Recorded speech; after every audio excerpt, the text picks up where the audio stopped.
Hi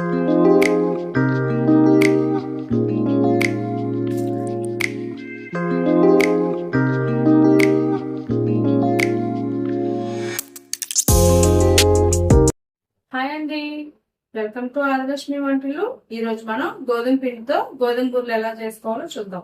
గోధుమ బూరెలకి కావాల్సిన ingredients చూద్దామండి. గోధుమ పిండి, బెల్లం, సాల్ట్, యాలక్కాయలు, వంట సోడా. ఇప్పుడు బెల్లం కరిగించుకుందామండి. బెల్లం వేసాను కదండి, కాస్త వాటర్ పోసుకొని బెల్లాన్ని కరిగించుకుందాం. నేను 350 గ్రాములు బెల్లాన్ని తీసుకున్నానండి. ఈ బెల్లం కరిగింది కదండి, కరిగితే చాలు, పాకం రానవసరం లేదు. ఇది ఆపేసాను, వడగట్టుకుందాం. అలానే స్టవ్ మీద నూనె కూడా పెట్టుకున్నానండి. ఈలోగా మనకి ఆయిల్ కాగిద్ది, మనం పిండి కలిపేసుకుందాం. వడగట్టుకుందామండి, నలకలు ఉంటాయి కదా. ఇప్పుడు గోధుమ పిండిని కలుపుకుందామండి. వేరే గిన్నెలోకి వేసుకొని, నేనైతే 1/2 kg గోధుమ పిండి తీసుకున్నాను. కొంచెం సాల్ట్ వేసుకుందామండి, వంట సోడా కొంచెం, యాలక్కాయలు తీసుకున్నాం కదండి, అవి కూడా వేసేస్తాం. మొత్తాన్ని ఒకసారి కలుపుకుందాం.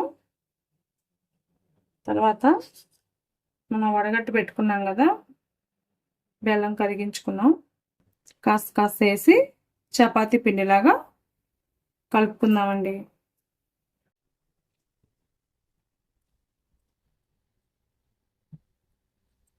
మళ్ళీ కాస్త వేసుకొని చూసుకొని కలుపుకోండి. కాస్త అవసరమైతే మీరు వాటర్ కూడా పోసుకోండి, నేనైతే పోస్తున్నా. చపాతీ పిండిలాగా కలుపుకుందాం. అయితే పిండి అంతా కలిపేసుకున్నామండి. ఇప్పుడు బూరెలు చేసుకుందాం. ఇప్పుడు కాస్త ప్లేట్కి ఆయిల్ పూసుకుందామండి. కొంచెం ఈ సైజు ముద్ద తీసుకొని చపాతీలాగా రుద్ది మనం రౌండ్ షేప్ కట్ చేసుకుందాం. ఒక గ్లాస్ తీసుకొని రౌండ్గా రావాలంటే కొంచెం గ్లాస్ కట్ చేసుకుంటే బాగుంటుందండి. మరి పలచగా రుద్దొద్దు, ఈ మాత్రం సరిపోద్ది. ఇప్పుడు మనం కట్ చేసుకుందాం. ఇలాగా గ్లాస్తో నేను కట్ చేసుకుంటున్నానండి. ఇలా కోణంగా ఉండేదాంతో రౌండ్గా వస్తాయి. ఎప్పుడు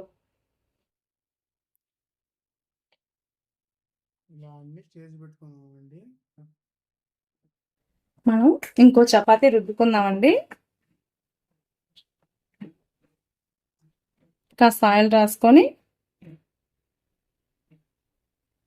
మీరు చేత్తో కూడా చేసుకుంటూ చేసుకోవచ్చండి. మనం అరిసెలు ఎట్లా చేత్తో చేస్తాము అలా చేసుకోండి. రౌండ్ షేప్ నీట్గా రావాలంటే ఇలా చేస్తే బాగుంటుందని నేను ఇలా చేస్తున్నా.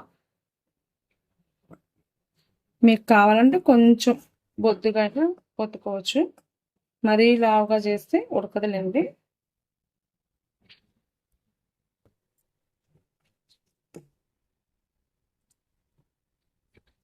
ఇలా అన్నీ చేసుకొని ఆయిల్లో కాల్చుకుందామండి.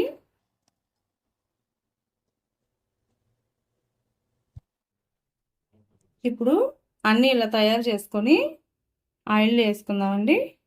ఇప్పుడు మనం ఒకటి తర్వాత ఒకటి ఆయిల్ వేసుకుందామండి.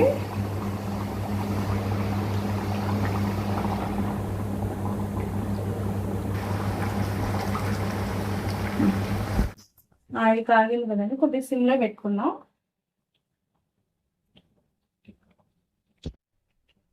మరి మనం బూరెల్ని తిరిగేసుకుందామండి. సోడా ఉప్పు వేసాం కదా, కాస్త ఉబ్బు తీయండి ఇట్లాగా.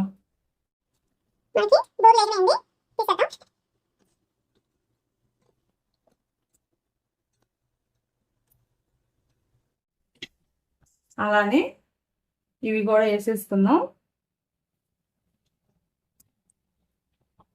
గోధుమ పిండితో ఇవి సింపుల్గా అవుతాయండి. పిల్లలు స్కూల్ నుంచి వచ్చినాక చక్కగా పెట్టుకోవచ్చు చేసి. మిగతా పిండిని కూడా ఇలానే అన్నీ చేసేసుకోండి. మధ్య మధ్యలో మనం తిరగేస్తూ ఉండాలండి, త్వరగానే ఎగుతాయి ఇవి, పెద్ద టైం తీసుకోవు. ఇప్పుడు వేగాయండి, ఈ వాయి కూడా తీసేద్దాం.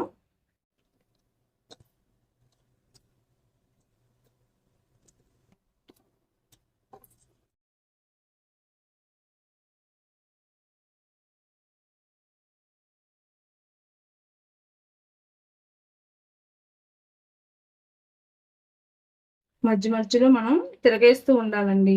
త్వరగానే ఏగుతాయి ఇవి, పెద్ద టైం తీసుకోవు. ఇప్పుడు వేగాయండి, ఈ వాయి కూడా తీసేద్దాం.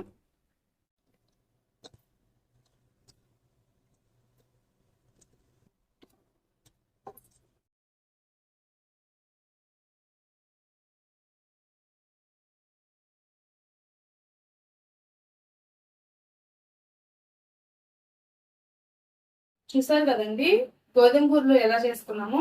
అలానే ఆదిలక్ష్మి వంటలు ఛానల్ని సబ్స్క్రైబ్ చేసుకోండి, లైక్ చేయండి, షేర్ చేయండి.